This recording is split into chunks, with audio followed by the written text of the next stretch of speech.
guys, Mark here again and welcome back to my channel. If you're new to my channel, you love cars, DIYs, and anything car related, please consider subscribing and check out my playlist.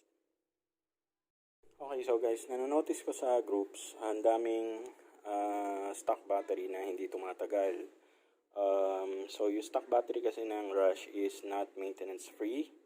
And as most of you guys know, bagong-bago lang tong Rush natin, barely 2 months old. So today, ipapakita ko sa inyo kung paano patagalin yung buhay ng inyong stock na battery. Kasi yung sa dati kong car, it lasted for, actually, 3 years mahigit. Pero okay pa yun. Kumbaga, pinalitan ko na lang kasi usually 3 years talaga ang lifespan ng battery. Pero ang recommended ng ibang manufacturer is around 21 months. Kailangan palitan, good or bad.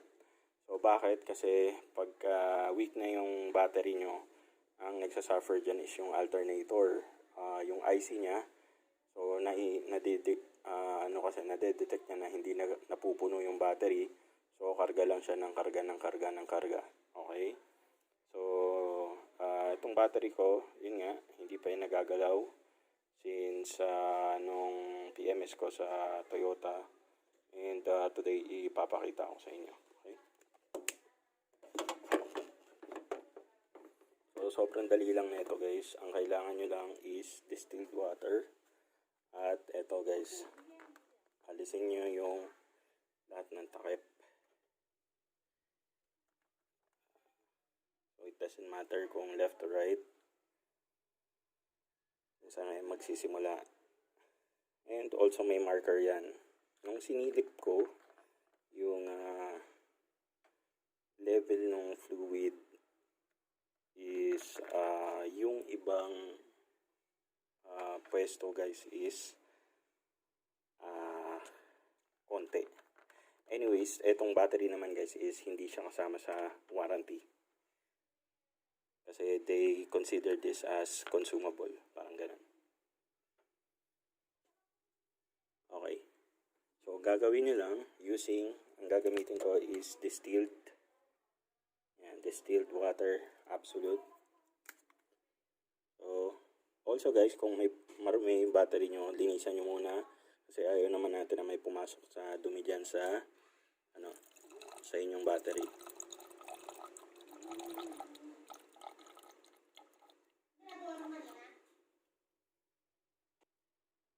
So, ganyan lang.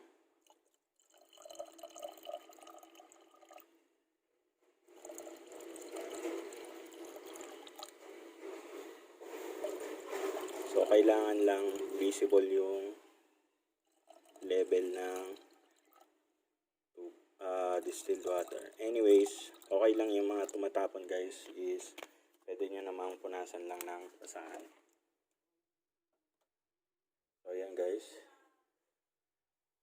Yung mga tulo-tulo na yan. Tubig lang naman yan.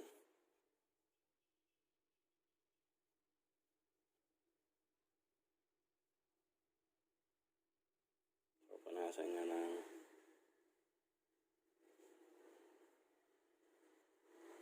tapos tatakpan nyo na ngayon.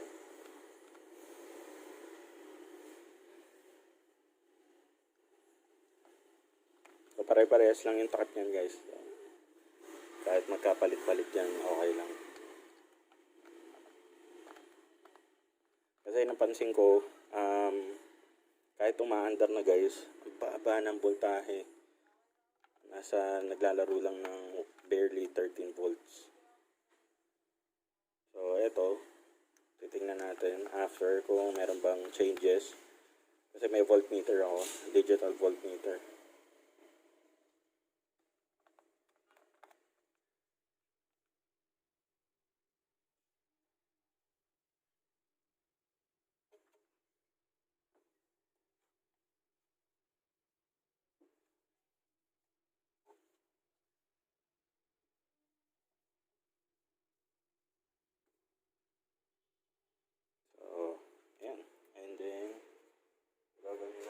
Guys, i-start natin.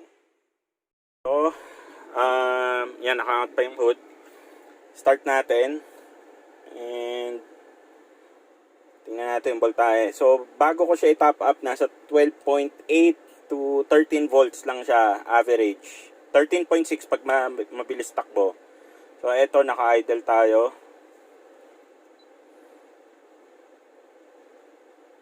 Nasa na 13.9 volts. Perfect. So, yan dapat yung kanyang voltahe. Yan dapat. Diyan siya naglalaro. So, yes, may nabago dun sa voltahe niya. So, just to be sure, tignan natin. Just to be sure, isang cycle pa.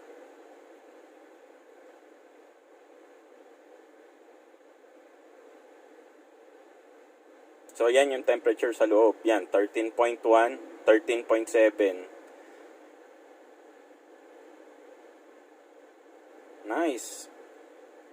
13.9. Last, para sure.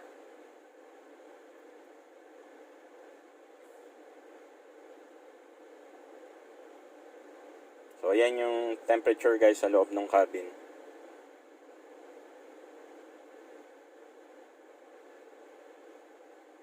Nice, 13.9 volts. So, yan guys. Pagka stock battery, lalo kung medyo luma-luma na, magwa 1 year, i-check nyo, top up nyo lang ng distilled water, tapos syempre, gamitin nyo lang para mabuhay ulit yung cells or yung plates ng inyong battery. This is not a guarantee na sobrang tatagal yung buhay, but this will certainly prolong the life of your battery kung hindi nyo siya itatop up, mas mabilis yung buhay. Kasi pagka natutuyuan ng what do you call this, yung battery nyo, nasisira yung mga plates. Yun yung reason kung bakit siya napapaaga yung buhay. Okay? So, I hope you guys like this video. Again, Mark nga pala ulit. Thank you so much for joining me today and see you guys on our next video.